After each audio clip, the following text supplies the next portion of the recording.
네, 우리가 지난 시간에 기본적인 데이터, 수식들에 대한 기본 개념에 대해서 여러분들에게 설명을 드렸습니다. 그래서 우리가 어떻게 덧셈, 뺄셈, 곱셈, 나눗셈을 할 수 있는지 이런 사칙 연산자에 대한 개념, 그리고 두 개의 값을 비교해서 그 비교한 값의 결과값이 참인지 거짓인지를 나타내는 비교연산자, 이런 것들을 여러분들과 함께 살펴보았어요. 그리고 참조연산자라고 해서 서로 떨어져 있는 셀들을 어떻게 선택할 수 있는지, 또 연속적인 범위는 어떻게 입력을 할 수 있는지, 마지막으로 데이터가 교집합인 서로 합쳐지는, 겹쳐지는 부분에 대해서만 어떤 값을 계산하고자 할 때는 어떻게 하면 되는지, 이러한 참조연산자에 대해서 우리가 지난 시간에 살펴보았어요. 그래서 여러분들이 지금 제가 설명드리는 내용을 들으시고 내용이 잘 이해가 된다 라고 하면 이번 시간 강의를 들어주시면 되겠고, 제가 설명드린 부분을 딱 들었을 때 뭔가 헷갈린다, 알쏭달쏭하다 라고 하는 부분이 있다면 그 부분은 지난 시간 강의를 다시 한번 들어보는 것도 여러분들에게 도움이 될 것 같습니다. 그래서 이번 시간 여러분들과 살펴볼 부분은요, 참조에 대한 종류, 우리가 지난 시간에는 참조 연산자에 대해서 배워봤다면 이번 시간에는 엑셀의 참조의 종류는 어떤 것들이 있는지 그 부분을 먼저 살펴볼 거고요. 그 다음에 시험 문제에서 출제되는 기본적인 함수들에 대해서 여러분들과 살펴보도록 하겠습니다. 네, 그러면 여러분들과 가장 먼저 살펴볼 부분은 참조의 종류 부분에 대해 살펴보도록 할게요. 우리가 지난 시간에 가장 먼저 했던 거는 값을 직접 입력해서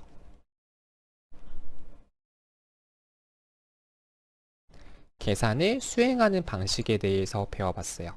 그러니까 무슨 말이냐면, 예를 들어서 5 더하기 5가 뭐냐, 그리고 7에서 3을 빼면 얼마냐, 이런 식으로 계산을 할 때 앞에다가 등호를 붙여서 계산할 수 있다라는 거 기억나실 거예요.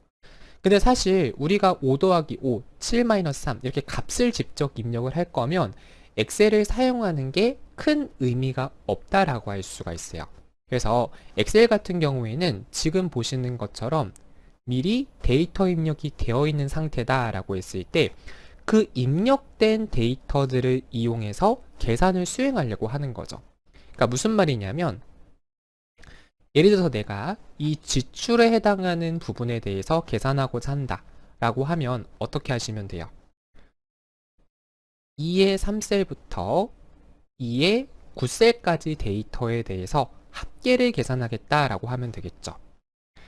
그래서 어떤 값을 직접 입력해서 계산하는 것이 아니라 입력된 값의 내용을 끌고 와서 참조를 해서 계산하는 그러한 기능을 엑셀에서 많이 사용을 하게 됩니다.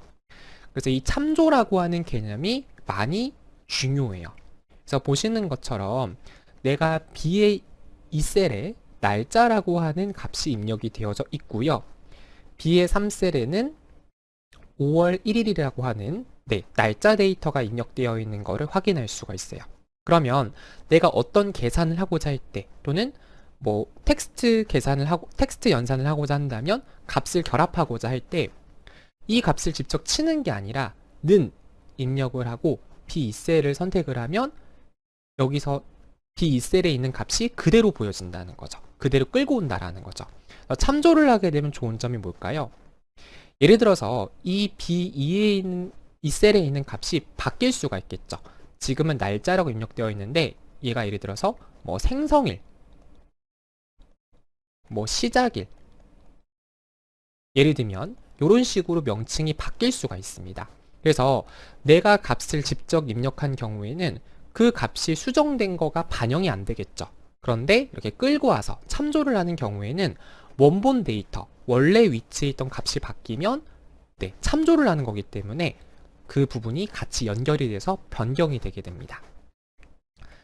그래서 이 참조라고 하는 개념이 굉장히 중요하다라는 거는 여러분들이 대략적으로는 좀 이해가 되실 것 같은데요. 그러면 데이터 참조를 어떻게 할 것이냐라고 하는 거예요. 그래서 참조를 하는 방식이 크게 세 가지가 있습니다. 상대 참조, 절대 참조, 혼합 참조, 이렇게 세 가지 방식이 있는데요. 이 참조 방식은 키보드의 F4키를 이용해서 여러분들이 변환 작업을 진행하실 수가 있습니다. 그래서 가장 기본적인 형태는 상대 참조예요. 그래서 지금 보시는 것처럼 그냥 열번호와 행번호만 있는 이러한 형태가 상대 참조 형태가 되겠고요. 두 번째가 바로 절대 참조 방식인데 보시는 것처럼 열번호 B가 되겠죠. 행번호 E가 되겠습니다. 그래서 열과 행번호 앞에 각각 달러가 붙은 거를 볼 수가 있어요. 그래서 이렇게 행번호, 열번호 앞에 달러가 붙은 부분을 절대 참조라고 말을 하게 됩니다. 그러면 상대 참조와 절대 참조의 의미는 뭐가 다르냐면 상대 참조는 상대적인 위치예요. 그렇기 때문에 여러분들이 이 부분은 변경이 될 수가 있다는 겁니다. 자, 제가 이 부분은 조금 이따 더 자세하게 말씀드릴게요. 그리고 절대 참조는 절대적인 위치예요. 그러니까 위치가 전혀 바뀌지 않습니다. 무조건 고정인 거예요. 그래서 우리가 엑셀을 통해서 계산 작업을 할 때에도 상대적인 위치, 그러니까 예를 들면 여기 있는 이 잔액이라고 하는 값이요, 당연히 수입에서 지출을 뺀 값이겠죠. 그런데 예를 들어서 우리 연습을 하는 거니까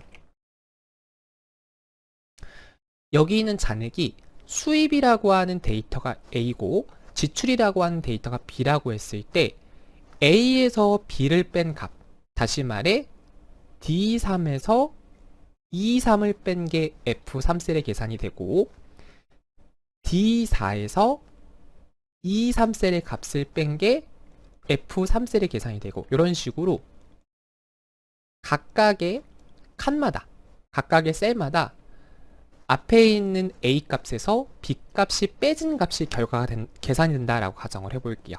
그러면 요거는 절대 참조를 사용을 하게 되면 이 첫 번째에 있는 값 D3에서 E3의 값이 그대로 다 똑같이 계산이 돼요. 절대 참조를 사용하면. 왜냐하면 값이 고정이 되었기 때문에. 근데 상대 참조를 사용하게 되면은요, 위치가 변해요. 위치가 변하기 때문에 밑에 있는 부분, 이렇게 행번호가 바뀌면서 밑에 있는 계산하는 연산자도 같이 바뀌어지게 됩니다. 그래서 여러분들이 지금 이 말을 들으시면서 선생님, 무슨 말인지 하나도 모르겠습니다. 너무 어렵습니다. 라고 하실 수 있는데요. 자, 요거는 좀 실습을 통해서 여러분들이 바로 좀 보시는 게 쉬울 것 같아요. 그래서 제가 혼합 참조 말씀만 드리고 바로 실습을 통해서 말씀드릴게요. 조금만 기다려주세요. 그 다음 세 번째, 혼합 참조는 뭐냐면요, 열 또는 행만 고정을 한 거예요. 그래서 지금 보는 것처럼 B 3이라고 하는 값이 있을 때 앞에 있는 B열 앞에 달러가 붙거나 또는 B와 3이 있을 때 행번호 앞에만 달러가 붙거나 이런 식으로 열번호나 행번호 앞에만 달러가 붙는 경우가 있어요. 요거는 이 첫 번째에 있는 달러 B3은 B가 이제 열이 되겠죠. 그래서 달러가 바로 뒤에 붙은 부분, 얘는 앞에 붙은 바로 이제 행번호가 되겠습니다. 그래서 이 달러가 지금 어디에 붙었어요? B열에 붙었죠. 얘는 열 고정이 되는 거고요. 얘는 어디에 붙었어요? 달러가 행에 붙었죠. 3행에 행 고정이 됩니다. 그럼 반대로 말하면 열고정, 행고정 같은 경우에는 열은 고정됐지만 행번호는 바뀐다는 거예요? 안 바뀐다는 거예요? 바뀔 수 있다는 거예요. 반대로 행고정 같은 경우에는 그 줄 위치는 고정이 돼요. 하지만 열번호는 바뀔 수 있다는 거예요. 왜? 고정을 안 했기 때문에. 그래서 이 혼합 참조는 열 또는 행에 대해서 고정을 시키는 게 혼합참조다라고 여러분들이 이해를 해주시면 되겠습니다. 네, 여러분 좀 어려우시죠? 요거 바로 함께 실습을 통해서 말씀드리겠습니다. 네, 여러분들께서는 일단 우리 강의 교환창 먼저 띄워주시고 우리는 가장 먼저 있는 여기 상대 절대 혼합참조라고 하는 데이터 먼저 선택을 진행해 주도록 할게요. 제가 그래서 작업전 파일에도 미리 완성된 부분을 넣어놨어요. 그래서 여러분들이 이 부분을 참고하면서 좀 수업을 들어주시면 좋을 것 같은데, 일단은 제가 아까 좀 설명드린 예시를 기준으로 좀 말씀드려 볼게요. 자, 예를 들어서 수입을 제가 여기다가 값을 좀 임의대로 입력을 해보겠습니다. 5천, 10만, 3만, 5만, 4만, 10만, 6만, 그리고 1만, 5만. 지금 제가 임의대로 쳤어요. 지금 여기 이 부분을 기준으로 했을 때 뭐 지난달 수입 요런 거는 지금은 따지지 말고 그냥 우리 여기 이 두 개 부분만 지금 생각을 해볼게요. 잔액도 잠깐 날려보겠습니다. 자, 이렇게 했다라고 가정을 하고 제가 아까 말씀드린 것처럼 나는 어떤 걸 계산을 할 거냐, A라고 하는 값에서 B라고 하는 값을 뺀 거를 여기 F3셀에다가 계산을 해볼 거예요. 그러면 요게 상대 참조를 했을 때, 그리고 혼합 참조를 했을 때, 그리고 절대 참조를 했을 때 어떠한 차이점들이 있는지 여러분들에게 말씀을 드리겠습니다. 일단은요, 우리 계산을 할 거니까 는 등호로 시작을 하자라는 거예요. 그리고 일단은 첫 번째 수입에 해당하는 D3셀을 먼저 선택을 해주시는 거죠. 그리고 마이너스 빼기라고 쳐주시고요. 그 다음에 지출에 해당하는 2의 3셀을 클릭해 주시면 됩니다. 자, 그러면 지금 같은 경우는 어때요? 열과 행 앞에 달러, 다시 말해서 절대참조는 혼합참조가 안 된 상대참조인 상태예요. 이 상태에서 내가 만약에 절대참조나 혼합참조를 하고 싶다. 어떻게 하고자 했어요? F4를 누르면 된다고 했죠? F4를 누르면 가장 먼저 바뀌는 게 절대참조예요. 그래서 열과 행번호가 모두 고정되는 형태고요. 한 번 더 누르면 이번에는 혼합참조가 되는데 뭐가 고정이 됐습니까? 행번호가 고정된 걸 볼 수가 있어요. 다시 한번 F4를 누르면 이번에는 열번호가 고정이 된 혼합참조가 된 거를 볼 수가 있죠. 그리고 다시 한번 F4를 누르면 다시 상대참조로 넘어가는 거를 볼 수가 있습니다. 여러분들이 F4를 누를 때마다 이 참조에 대한 방식이 바뀌어진다는 거죠. 기본값은 상대참조고 두 번째는 절대참조,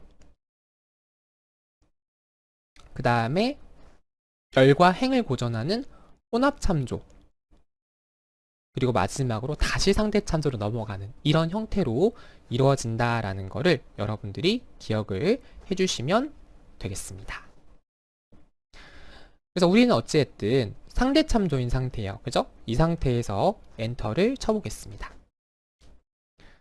자, 그러면 지금 마이너스 5천이 떴죠. 왜?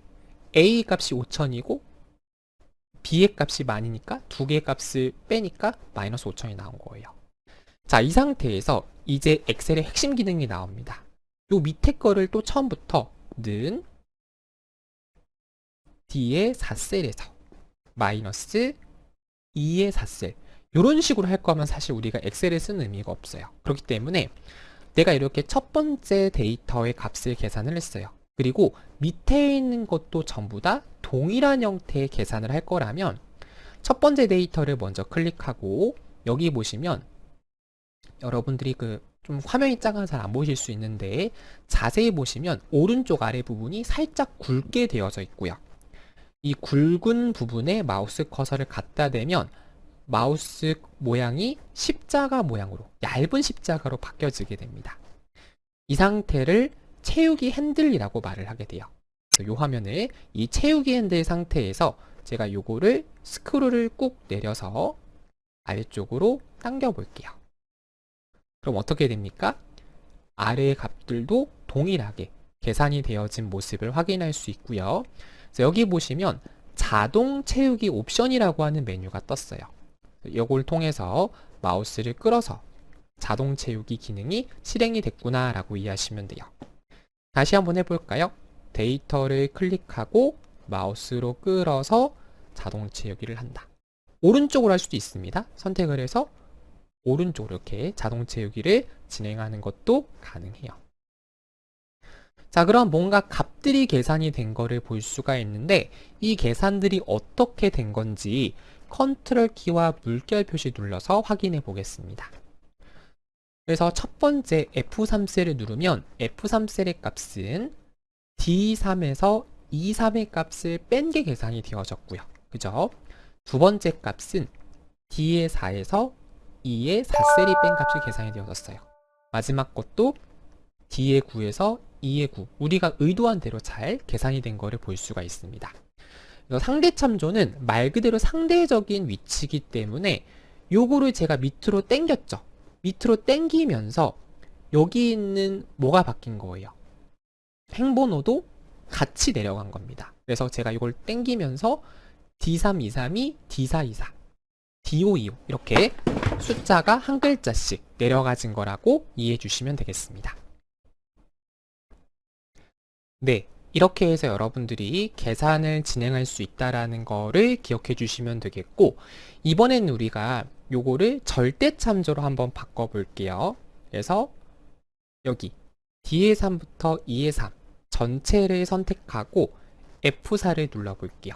그러면 데이터 전체가 고정이 된 거를 볼 수가 있습니다. 그죠? 이렇게 하고 제가 엔터를 쳐 볼게요. 그리고 채우기 핸들로 슉 복사를 해 보겠습니다. 이렇게 하면 어떻게 됩니까? 이 달러가 뭐라 그랬어요? 고정한다 그랬죠. 근데 열도 행도 모두 다 고정을 했기 때문에 같이 다른 셀들도 모두 채우기 핸들을 했지만 동일하게 마이너스 5천이 떴어요. 왜 마이너스 5천이 떴느냐? 절대 참조, 고정이 됐기 때문에 동일한 연산자가 계산이 된 겁니다. 그럼 다시 한번 해볼게요. 이번에는 F4 한 번 더 눌러서, 자, 이번에는 뭐가 고정이 됐습니까? 행번호가 고정이 됐어요. 자, 그럼 여러분들 지금 생각해 보세요. 지금 현재는 우리가 채우기 핸들을 어느 방향으로 했죠? 열 방향에 대해서만 채우기를 했어요. 자, 그런데 실질적으로 우리가 이 계산을 할 때는요, D325 여기 있는 열번호에 대해서는 바뀌어지지가 않죠. 갑자기 이제 내용이나 날짜 부분으로 계산이 되는 게 아니라 수익과 지출은 바뀌어지지 않아요. 근데 뭐가 바뀌어야 돼요? 번호, 행번호가 바뀌어야 되죠. 하나씩 값이 내려가야 되니까. 근데 지금 어떤 상태예요? 행번호가 고정된 상태이기 때문에 여기서 채우기 핸들을 하게 되면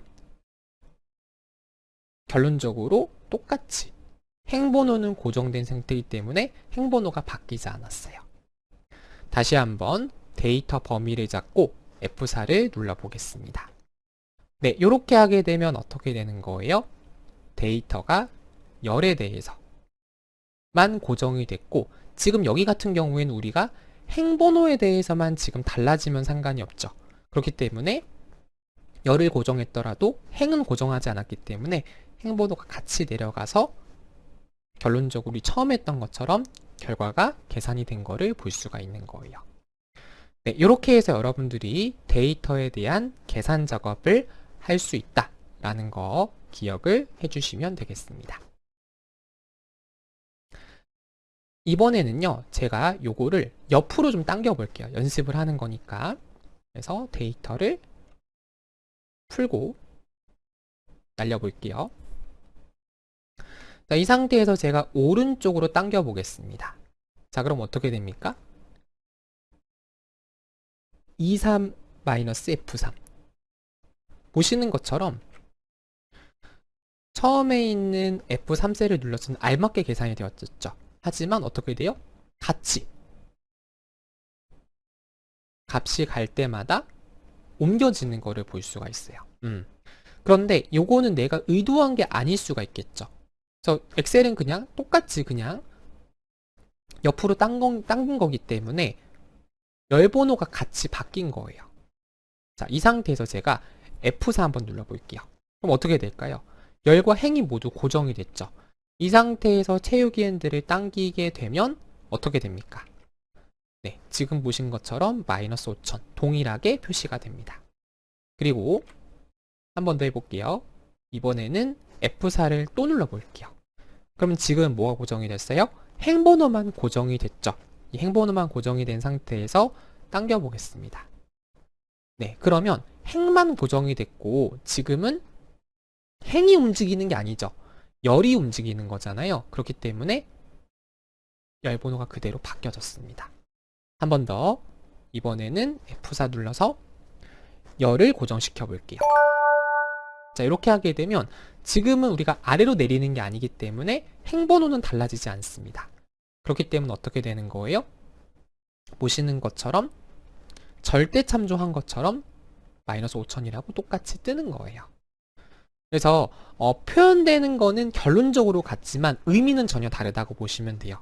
그래서 절대 참조를 해야 되는 상황도 있을 것이고 혼합 참조를 통해서 열 또는 행만 고정을 시켜야 되는 경우도 있을 수가 있겠죠. 그래서 그 차이점 여러분들이 기억을 해 주시면 좋을 것 같습니다. 요거는 제가 다시 원래대로 할게요. 저장. 네, 다음으로 살펴볼 부분은 통계함수 기능에 대해 살펴보도록 하겠습니다. 통계함수, 여러분들이 이제 우리 수학 시간에 확률과 통계 이러한 과목도 아마 배우셨을 것 같고 또 확률과 통계를 배우지 않았다라고 하더라도 기본적인 최대값, 최소값 이런 것들을 계산을 아마 해보셨을 거예요.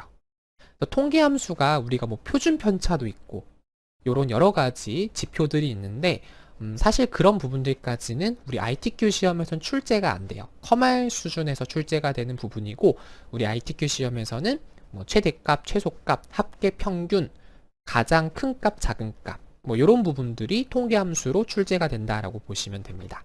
그래서 엄청나게 어려운 수준의 함수가 출제되지는 않는다라는 거 기억해 주시면 되겠고 하지만 실무에서 자주 사용하는 함수들이 많이 출제가 돼요. 그렇기 때문에 여러분들이 이왕 엑셀을 공부하는 거고 자격증까지 합격하려고 하는 거니까 잘 들어주시면 좋을 것 같아요. 네, 일단 가장 먼저 여러분들과 살펴볼 함수는 max라고 하는 함수와 min이라고 하는 함수에 대해서 살펴보도록 하겠습니다. 데이터가 예를 들어서 0이 있고 10이 있고 22가 있고 88이 있다. 이런 식으로 가정을 해볼게요.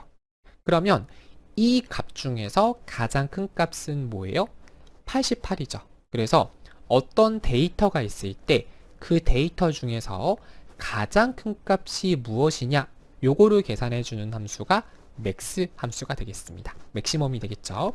그 다음 미니멈 말 그대로 데이터 중에서 최소값.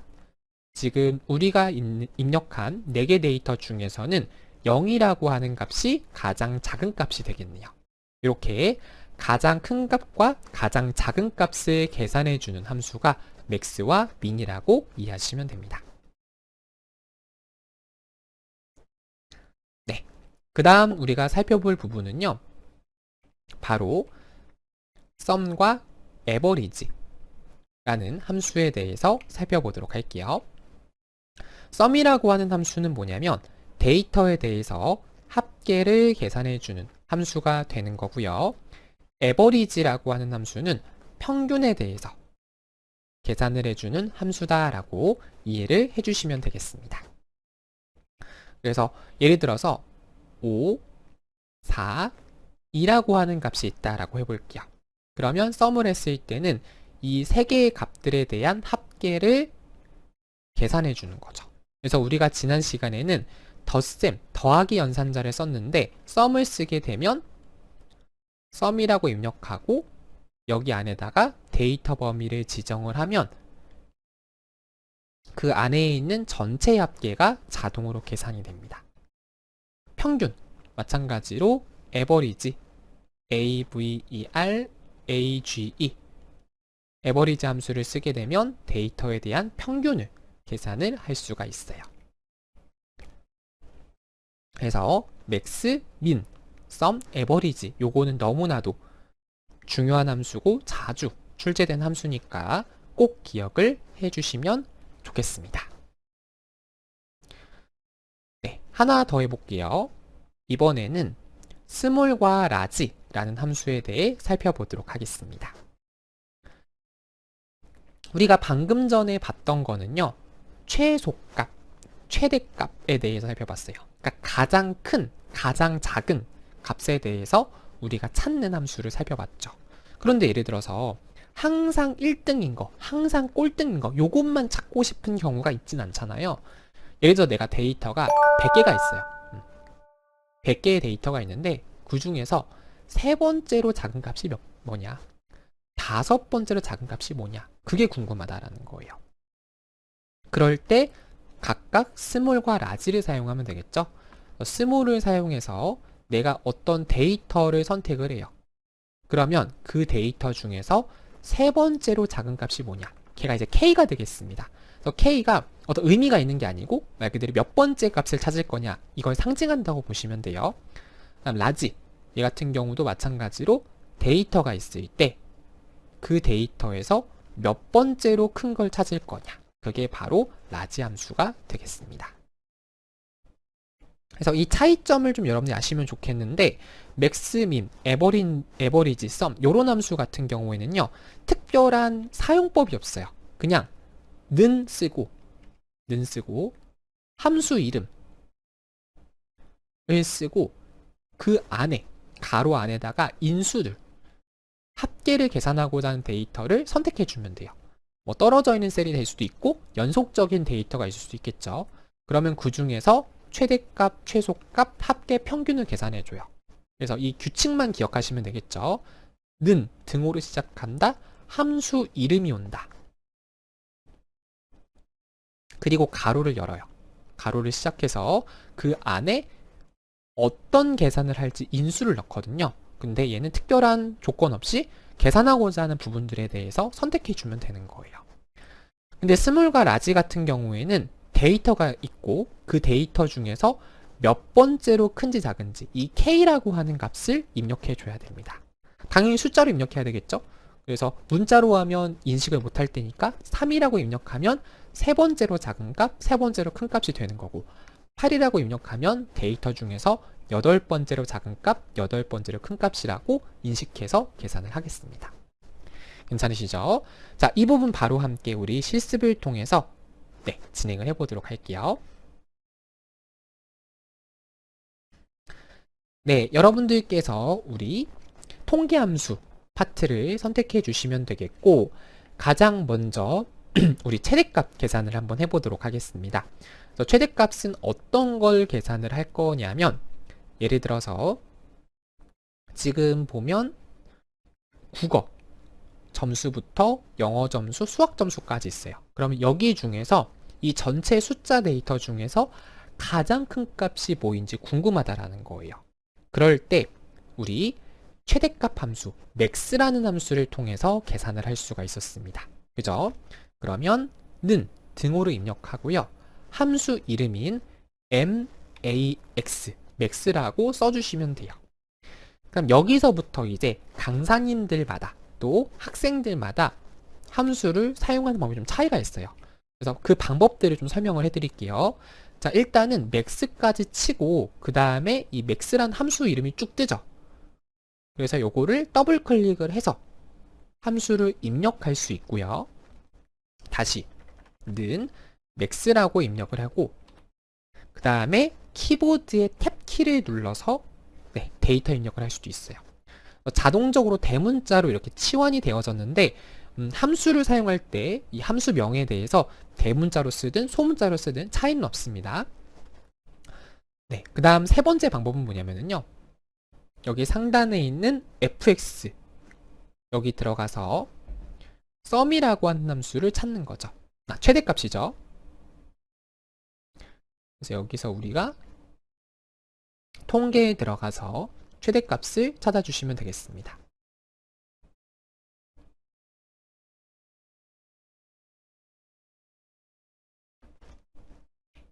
그래서 여기 값이 많을 때는요, 찾기가 좀 어려울 수 있어요. 그래서 이럴 때는 데이터 아무거나 클릭하고 M 누르면 바로 맥스로 넘어가게 됩니다. 그리고 확인 버튼 눌러서 네, 맥스 함수를 사용할 수가 있어요. 저 같은 경우엔 어떤 식으로 활용을 하냐면 는을 쓰고요. max, max라고 쓰고 바로 탭을 누릅니다.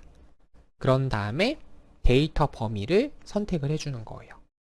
이렇게 해주시고 사실 정석은 여기서 가로를 닫아야 돼요. 함수 규칙 자체가 는을 쓰고 함수 이름을 쓰고 가로를 열고 닫아야 되거든요. 그래서 가로를 닫아야지 끝나는데 이렇게 입력할 때 그냥 엔터만 쳐도 자동으로 가로가 닫히면서 네, 최대값을 계산을 하게 됩니다. 이렇게 할 수 있고요. 최소값도 한번 해볼게요. 는 입력하고 min, min이라고 입력하고 탭 눌러주시고요. 그 다음에 이번에는 우리 동일하게 여기 전체 데이터 B3부터 뒤에 7까지라고 하게 되면 값이 가장 작은 게 뭐예요? 40인데 그대로 나올지 한번 확인해 볼게요. 40이라고 계산이 되어졌습니다. 그래서 지금 얘 같은 경우에는 0이 아니죠. 아예 점수가 없습니다. 뭐 시험을 안 본 건지 어떤 건지 모르겠지만 김엑셀에 영어 점수는 없기 때문에 얘는 계산이 안 된 거예요. 아예 널값. 계산되지 않은 값이기 때문에 만약 얘가 0이라면 빵점으로 뜨겠죠. 근데 값이 없는 거기 때문에 얘는 계산이 안 돼서 40점이 가장 작은 점수다. 이렇게 계산이 된 겁니다. 다음 합계 부분을 살펴볼게요. 자, 합계는 sum이라는 함수를 사용했죠. 는 입력해 주시고 sum sum이라고 입력을 해주시고 탭 눌러주시면 돼요. 자, 그럼 이번에는 우리가 어떤 합계를 계산을 할 거냐면